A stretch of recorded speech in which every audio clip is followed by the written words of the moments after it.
오늘 왜요? 고추 그것도 닮아가지고 절대. 아, 그런 말씀 마세요, 윤수 씨. 너 어쩐 일이야? Di awal film, terlihat sebuah keluarga yang sedang makan malam bersama. Kita sebut saja mereka si bapak, Jono, Joni, dan Lulu. Joni dan Jono adalah anak dari si bapak, sementara Lulu sudah menikah dengan Jono. Sedangkan Joni yang lebih tua dari Jono masih menjomblo dan belum menemukan pasangan hidupnya. Ditambah lagi, dia tidak memiliki pekerjaan dan kerjaannya cuma keluyuran terus. Si bapak sesekali menyinggung Joni untuk segera mencari wanita dan menikahinya karena umur yang semakin tua. Tapi Joni menganggap itu bukan prioritas dalam hidupnya. Dia masih ingin bersenang-senang dan menikmati masa singlenya. Joni memang paling usil dalam keluarga. Dia terkadang mengolok-olok bapaknya yang kalau lihat wanita cantik maunya wik-wik terus. Lalu si Lulu mencoba memberi saran kalau dia akan coba bantu mencarikan Joni wanita pendamping. Tapi si bapak tidak ingin merepotkan Lulu dan menyuruhnya untuk mengurusi rumah tangganya sendiri saja. Paginya Lulu dan Jono pamit untuk pulang karena waktu cutinya sudah habis. Lalu si bapak juga memberi sanggup pada Lulu untuk keperluan rumah tangganya. Meskipun Lulu menolak, si bapak tetap memaksa untuk memberikannya. Tampaknya Joni melihat bapaknya memberi uang sama Lulu dan ia iri karena nggak dikasih. Si bapak tidak mau memberi Joni uang karena dia tidak punya pacar atau istri, jadi tidak perlu uang. Kesel karena nggak dikasih uang jajan, Joni pun mencari teman wanita yang bisa dijadikan pacar bohongan. Kita sebut saja dia Nana. Dia mengajak Nana untuk berpura-pura menjadi pacarnya dan bekerja sama supaya bisa dikasih uang jajan sama bapaknya. Awalnya, Nana tidak percaya dan tidak mau jadi pacar bohongan Joni. Dia pikir kalau itu cuma buang-buang waktunya saja. Tidak mau menyerah, akhirnya Joni memutuskan untuk membagi 70-30 jika ia mendapat uang dari bapaknya. Dia lalu mengajak Nana untuk menuju rumahnya dan memperkenalkan pada bapaknya. Dia meyakinkan sama bapaknya kalau Nana adalah calon istri yang baik dan rajin. Dia bilang kalau Nana bukan orang kaya dan butuh dana untuk kehidupannya. Si bapak yang mendengar itu lalu pergi mengambil segepok uang dan memberikannya. Joni yang melihat itu langsung bersemangat dan mengatakan kalau dia dan Nana akan cepat-cepat melangsungkan pernikahan. Mereka lalu pergi ke kamar dan membagi uangnya. Awalnya Joni ingin memegang semua uangnya, tapi dia sudah janji akan memberikan Nana bagian yang lebih besar. Si Nana akhirnya percaya pada Joni dan berterima kasih padanya. Tapi Joni tidak melepaskan Nana begitu saja. Malam itu dia minta jatah dari Nana dan akhirnya permantapan pun terjadi. Paginya Joni bersiap untuk mengantarkan Nana pulang dan bertemu dengan si bapak. Si bapak menyuruhnya untuk menunggu sebentar dan memberikan segepok uang lagi kepadanya. Dan lagi-lagi Joni iri karena bukan dirinya yang dikasih, tapi malah si Nana. Dia meminta bagian tapi Nana tidak memberinya sepeser pun. Karena yang dikasih dia bukan Joni. Sorenya, si bapak yang sendirian di rumah tiba-tiba mendengar bel pintu berbunyi. Dan itu ternyata si Lulu. Dia membawakan beberapa bahan makanan untuk bapak dan Joni. Pas Lulu ingin pulang, si bapak merasa kesakitan di punggungnya. Lulu lalu menawarkan bantuan dengan memijatnya di sofa. Karena Lulu memaksa, mau gak mau dia harus mau. Saat dipijat Lulu, dia merasa ada yang bangun dan itu membuat dirinya jadi gak fokus. Dia mengatakan kalau kejadian hari ini jangan diberitahu Jono. Lalu dia nyosor Lulu dan wik-wik di atas sofa. Sementara Joni dan Nana kembali membicarakan strateginya untuk bisa dapat uang dari bapaknya. Tapi kali ini Nana menolak. Dia tidak ingin melanjutkan aksinya ini karena dia sudah punya pacar sungguhan di luar sana. Dia takut kalau nantinya dia ketahuan berduaan sama Joni. Joni pun semakin bingung dan harus bagaimana. Akhirnya Joni memutuskan untuk pulang sendiri dan langsung disambut sama bapaknya. Si bapak menanyakan bagaimana perkembangan hubungan kalian. Lalu Joni menjawab kalau hubungannya sudah putus dan berakhir.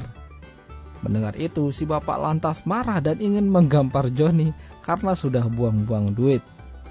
Joni bilang kalau Nana ternyata bukan pasangan yang baik. Dia selingkuh dengan orang lain yang lebih kaya darinya. Dia berusaha untuk meyakinkan Nana untuk tetap padanya, tapi tidak berhasil dan lebih memilih untuk meninggalkannya. Johnny mengada-ada semua cerita itu supaya tidak terlihat kalau mereka sedang berpura-pura menjadi sepasang kekasih. Tapi bapaknya sudah rugi membiayai Nana dan memberikan banyak uang kepadanya. Harusnya Johnny bisa lebih menjaga Nana supaya tidak selingkuh sama orang lain. Lalu Johnny dengan santainya bilang kalau dia dikasih uang lagi, dia janji akan cari wanita yang lebih baik dari Nana. Bapaknya tersenyum sambil menghantam Johnny pakai guling. Dia semakin tidak percaya sama kelakuan Johnny. Tidak menyerah begitu saja, Johnny lalu mengatakan kalau dia sebenarnya masih ingin sendiri. Dia bisa menemani bapaknya di rumah sambil main catur.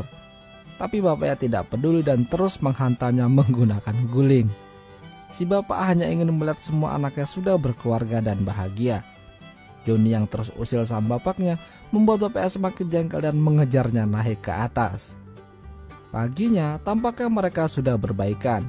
Seperti biasanya Johnny ingin pergi keluar jalan-jalan. Pas mau nyalakan mobil lewat kunci, mobilnya tidak menyala.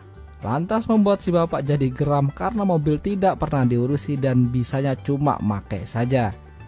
Johnny pun panik dan kabur masuk ke dalam mobil. Tidak mau menyerah, Johnny mencari wanita lain untuk dipacari agar bisa dapat uang saku dari bapaknya. Kali ini kita sebut saja dia Nini. Berbeda dengan Nana, Nini masih jomblo. Saat dia mendengar semua penjelasan dari Johnny untuk menjadi pacar bohongannya, dia tampak tertarik. Kebetulan juga dia sedang dalam masalah ekonomi.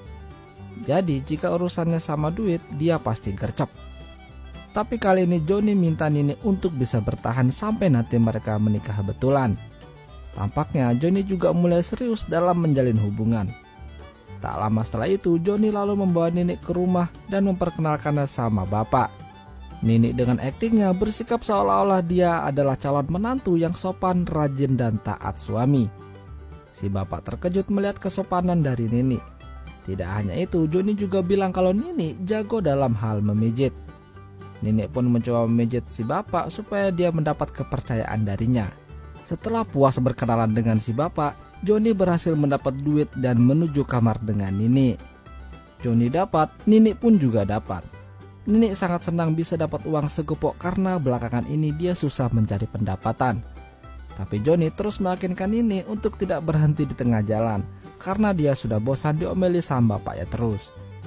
Setelah cukup berbincang-bincang, Johnny pun mengajak Nini untuk rebahan di kasur dan akhirnya Perang Dunia Ketiga terjadi. Nini semakin disayang sama si bapak, apalagi dia juga jago masak. Johnny terus memuji-muji Nini kalau dia adalah calon menantu yang baik dan bisa diandalkan. Lalu si bapak menanyakan kapan mereka akan menikah. Nini bilang mereka akan menikah dalam waktu dekat ini. Si bapak pun merasa lega karena Johnny sebentar lagi akan berubah status. Lalu Johnny minta izin untuk pergi keluar sebentar karena ada urusan. Selesai makan, si bapak kepikiran sama Nini yang cantik dan berfantasi bisa bermain dengannya. Tak lama, Nini masuk ke kamar si bapak untuk merapikan kasur. Awalnya si bapak menolak, tapi karena Nini memaksa, akhirnya dia mengizinkannya. Dia semakin tidak tahan saat melihat Nini nungging-nungging. Lalu dia merekam Nini dari belakang dan permantapan pun terjadi. Malam hari saat Johnny pulang, dia melihat si bapak dan Nini berduaan di sofa.